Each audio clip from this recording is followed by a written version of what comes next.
নির্বাচিত হয়েছে তারাই ইনশাল্লাহ আজকে একটা সমাধান দিয়ে দেবেন।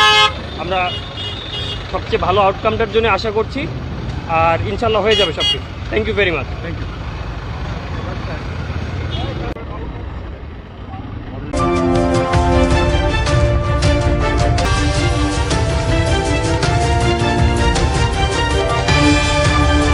আমরা কিন্তু আপনাদের আমরা ন্যায় সম্পর্কে যে কোনো দাবির সাথে আমরা সমর্থন করি।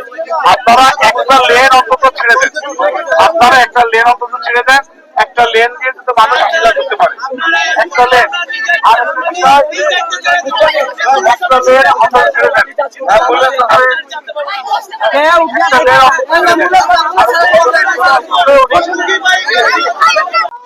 কথা হয়েছে আপনাদের একটা জিনিস বলি, একটা কথা বলি, আপনারা যদি দাবিটা আদায়ের পক্ষে থাকেন, দাবিটা যদি আপনারা চান যেটা আদায় হোক, বাস্তবায়ন হোক, তাহলে আপনাদের একটু ধৈর্য ধরতে হবে, একটু ধৈর্য ধরতে হবে।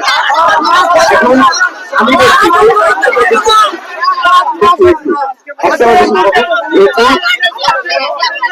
আমরা তো আসছি আপনি তো চান না সমাধান হবে। এখন যদি রাস্তায় আন্দোলনটা চালান, আপনারা ভাবেন জনদুর্ভোগ সৃষ্টি করে কোনো দাবি আদায়টা হয় না, বুঝতে পারছেন? এখানে অনেক মানুষ অ্যাম্বুলেন্স আছে, এই রাস্তাটা এয়ারপোর্টে কানেক্ট করে, একটু বোঝার চেষ্টা করেন, এই রাস্তাটা এয়ারপোর্টে কানেক্ট করে। এখন যদি কেউ মারা যায়, আপনার কি চান সে লোকটা এখানে অ্যাম্বুলেন্সে মারা যায়? হ্যাঁ, সেটা আমরা অলরেডি ট্রেনও আসতেছেন, আমরা জেলা প্রশাসনের সাথে কথা বলেছি, আপনাদের মালিক পক্ষের সাথে কথা হয়েছে, আপনাদের মালিক পক্ষের সাথে কথা হয়েছে। এরপর যদি সমাধান না হয় তারপরে আমি আপনাদের পারমিশন দিয়ে দেবো আপনার রাস্তা ব্লক করে। কিন্তু এখন আমার এখনকার মতো আপনাদের কাছে রিকোয়েস্ট, আপনারা রাস্তাটা প্লিজ একটু ছেড়ে দেন, একটা পাশ হলেও ছেড়ে দেন, এই একটা সাইডে রাস্তাটা চলাচল করুন, যেসব গাড়ি এমার্জেন্সি সেগুলো আপনারা ছেড়ে দেন, এইভাবে আপনারা করেন। কথা বলেছি, আমাদের এই যে জেলা প্রশাসক মহোদয়ের সাথে কথা হচ্ছে, আমাদের কমিশনার স্যারের সাথে কথা হচ্ছে। আপনারা জানেন যে এই রাস্তাটি সিলেট এয়ারপোর্টে যাচ্ছে, এই রাস্তাতে অনেক মানে যাত্রীরা যান।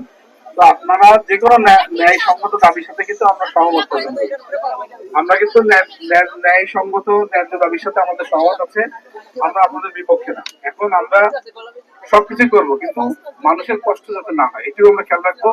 এটি আমাদের আপনাদের প্রতি বিনীত অনুরোধ থাকলো যে আমরা মানুষকে কষ্ট দিব না। কারণ আজকে জানেন যে এসএসসি পরীক্ষা শেষ হয়েছে, অনেক শিক্ষার্থীরা বাসায় যাবে, পরীক্ষা শেষ হয়েছে, এবং এখানে সিলেট ইন্টারন্যাশনাল এয়ারপোর্ট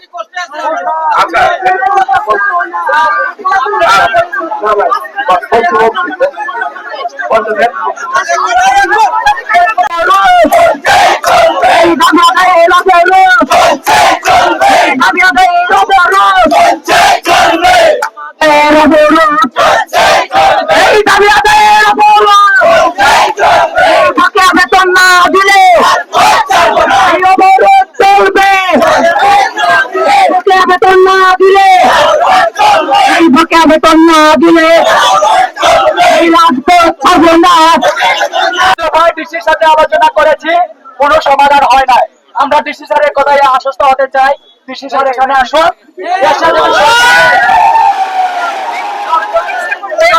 উপদেষ্টার সাথে আলোচনা করে লিখিত আলোচনা হতে হবে, এই জায়গায় সমাধান হবে। আমরা সরকারের কোন ধরনের কর্মকর্তার আশ্বাস ছাড়া আমরা রাস্তা ছেড়ে যাব না। যদি আপনারা আমাদেরকে তুলতে হয়, আপনারা আমাদেরকে ব্রাশ ফায়ার করে মেরে ফেলে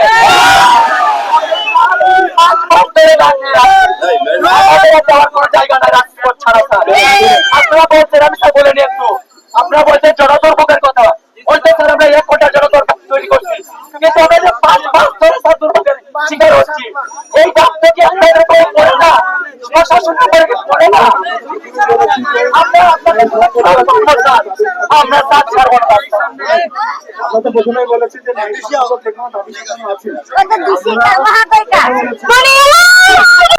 জেলা প্রশাসক মহোদয়ের সাথে আমার কথা হচ্ছে, এই যে একটা ব্যাংক লোনের কথা চলতেছে, এটা হলে আপনাদের সমস্যার সমাধান হবে।